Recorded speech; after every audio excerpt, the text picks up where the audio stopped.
依持正见，倡导实修。智空禅师开示：接受果报不同于圣义谛的不做。徒弟，今天重听恩师昨天的开示时，弟子有点莫名的难过，体悟到天下万事，做和不做是一样的，一切皆是因果。过去在做事方面很多是我自己执着了，忏悔。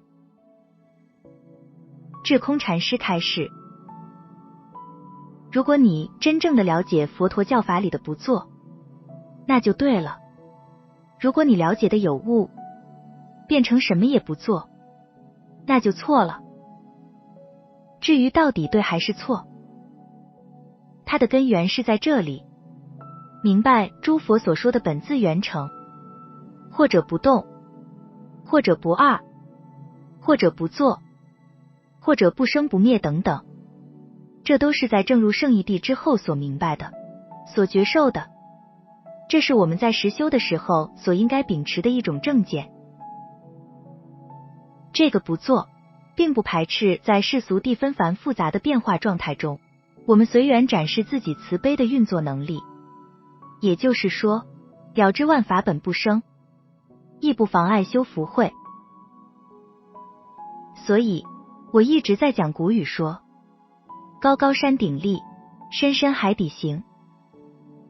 就是说，知见要高，心量要大，眼界要阔，让自己的心性无时不上浮诸佛微妙圣心，下明众生种种贪执。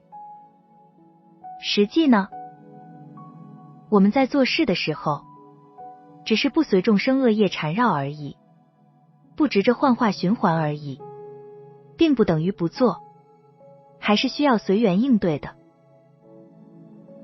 如果不做，我又何必来开禅堂？如果不做，我又何必来讲法？如果什么也不做叫不做，那你又执着了这种所谓的不做，你把不做当作真不做，却不知道诸佛虽然说不做，但还是视现为救度众生的八相成佛、3000威仪、8万细行的无量的法门演化，以及殊胜的重重无尽的救度众生的方便，那叫不做吗？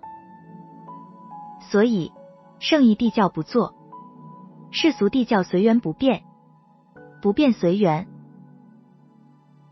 正如你自己说的，过去在做事方面很多是执着，如果是执着的理解和操作，不但做事执着是错的，如果执着了圣义谛的不做，也是错的。